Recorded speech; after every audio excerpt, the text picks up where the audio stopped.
నమస్తే. ఇన్నాళ్ళు నన్ను సపోర్ట్ చేస్తూ, ఎంకరేజ్ చేస్తూ మీ ప్రేమని నాకు అందిస్తున్న ప్రతి ఒక్కరికి కృతజ్ఞతలు.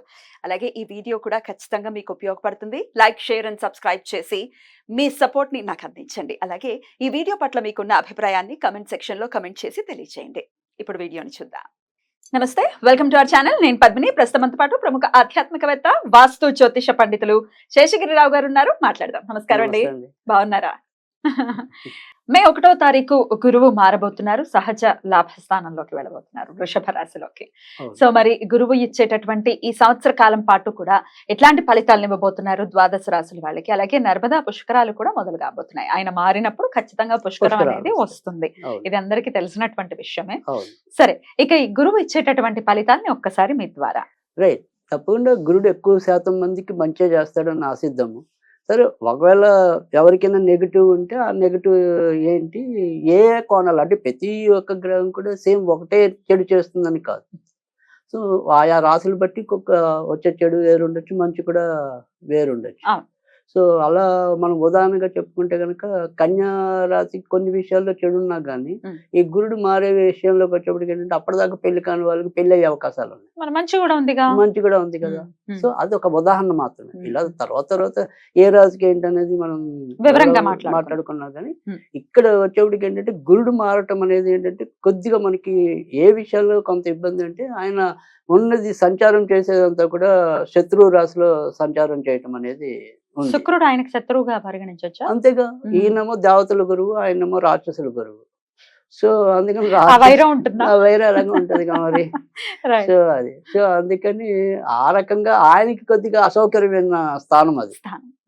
కానీ బేసిక్ గా ఏంటంటే శుభగ్రహాలు ఏంటంటే వాళ్ళు ఎప్పుడు శుభమే చేస్తారు అనేది మన నమ్మకం. అంటే మనం వ్యక్తులుగా ఆపాదించుకున్నప్పటికీ కూడా సహజంగా మీరు మంచి వాళ్ళు అనుకోండి, పోలే వాడి కర్మ వాడికైపోతుందని అనుకుంటాం.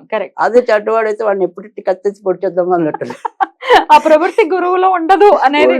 చెప్పేది ఏంటంటే వీళ్ళు బేసిక్ గా అక్కడ అసౌకర్యం పాలవ్వచ్చేమో కానీ ఎంతో కొంత మంచి చేయడానికే చూస్తారు, ప్రయత్నిస్తారు. అందుకనే ఈ మూడాలు వచ్చినప్పుడు మనం వాటిని వదిలిపెట్టడం అనేది, అంటే ఆ ముహూర్తాలు వదిలిపెట్టడం ఎందుకంటే వీళ్ళిద్దరు బేసిక్ గా శుభగ్రహాలు. రాక్షసు గురువు రాక్షసుడైనా ఆ రాక్షసులందరికీ మంచిగా ఆకాంక్షిస్తాడు కదా. మరి ఈ దేవతల గురువు దేవతలందరికీ మంచిగా ఆకాంక్షిస్తాడు కదా. సో బేసిక్ గా వీళ్ళిద్దరు కూడా మరి విద్యా సంపన్నులు కాబట్టి ఖచ్చితంగా విద్య ఎవరికైతే ఉంటుందో దానికి ఎంతో కొంత బ్రెయిన్ కూడా ఉంటుంది. తప్పకుండా. అయితే వృషభ రాశిలోకి మళ్ళీ గురువు గారు రావడానికి 12 ఏళ్ళు పడుతుంది. మళ్ళీ అంతేగా 12 years పడుతుంది. సో 12 years కి ఒకసారి మాత్రమే ఈ ప్రిడిక్షన్. అంతే. ఇప్పుడున్నటువంటి గ్రహస్థితి రీత్యా ఇచ్చేటటువంటి ప్రొడిక్షన్ అలా కూడా కన్సిడర్ చేయొచ్చు. అంతేగా మళ్ళీ ఇది మళ్ళీ మారిపోతాడు కదా, తర్వాత మళ్ళీ మారిపోతాడు. మళ్ళీ మిథున నెక్స్ట్ ఇయర్ మిథునంలోకి వెళ్తారు. ఇట్లా 12 years పడుతుంది మళ్ళీ వృషభంలోకి రావాలి. రైట్ అండి. సో మరి గురువు ఇచ్చేటటువంటి ఫలితాలను ఒకసారి తెలుసుకుందాం. అలాగే ఇంకొక చిన్న విషయము, ఆల్రెడీ గ్రహచారంలో కూడా ఒకవేళ వృషభ రాశిలోనే వాళ్ళకి, అంటే జన్మ జాతకంలో వృషభ రాశిలోనే గురువు ఉండి మళ్ళీ గోచారం కూడా కలిస్తే ఎట్లాంటి ఇంపాక్ట్ ఉంటుంది? సాధారణంగా ఎక్కువ శాతం అయితే మంచి ఫలితాలు ఉంటాయని చెప్పడం అనేది కూడా జరుగుతుంది. ఎందుకంటే మన జన్మ రాశిని, కాకపోతే అలాంటి ఎప్పుడు ఇబ్బంది ఉంటుంది అంటే కనుక ఎవరికైనా సరే ఒక మారక దశలు కానీ అలాంటివి వచ్చినప్పుడు మాత్రం కొద్దిగా ఇబ్బంది ఉంటుంది.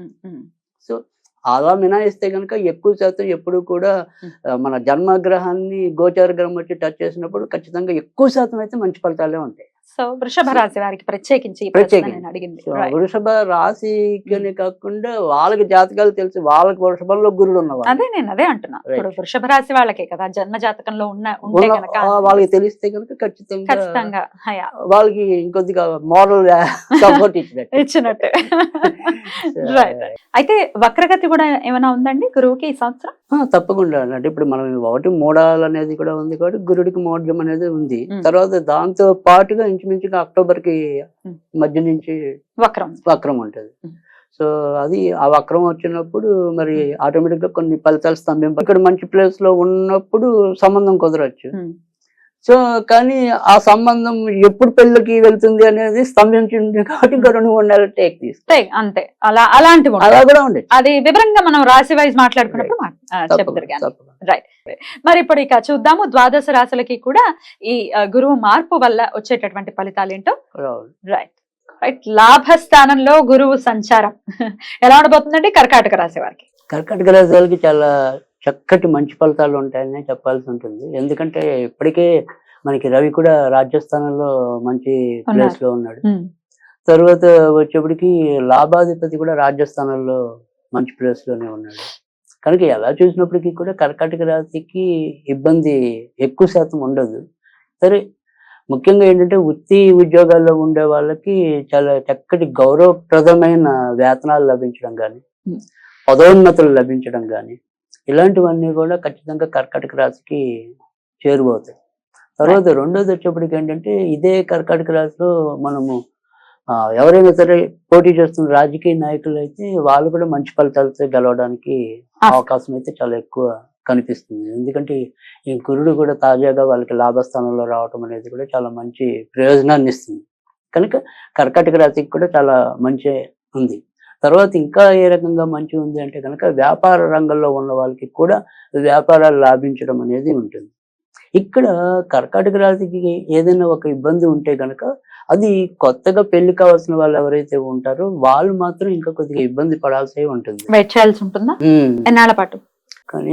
కనీసం అయితే ఆగస్ట్ రావాల్సిందే. ఆగస్ట్ రావాల్సిందే అంటే ఎలాగో ఇప్పుడు శుక్రమౌర్జమి ముహూర్తాల గురించి కాదు, అసలు పెళ్లి సంబంధాలు కుదుర్చుకోవాలన్నా కష్టం. శ్రావణ మాసం వరకు వెయిట్ చేయవలసిందే.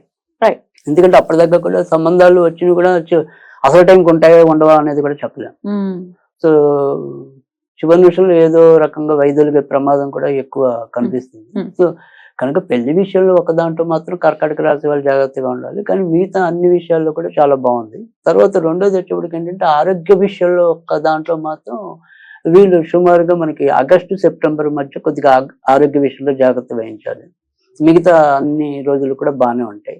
సో ఇక్కడ ఆగస్టు సెప్టెంబర్ ఆ టైంలోకి వచ్చేప్పటికి ఏంటంటే సాధ్యమైనంత వరకు కూడా వీళ్ళు భారీ పనులకి జోలికి వెళ్లకుండా ఉండటం, అంటే వాళ్ళ శక్తిని మించి కష్టపడటం కానీ, అది ఇటువైపు జరపడం ఇది అటువైపు జరపడం కొన్ని చేస్తూ ఉంటాం.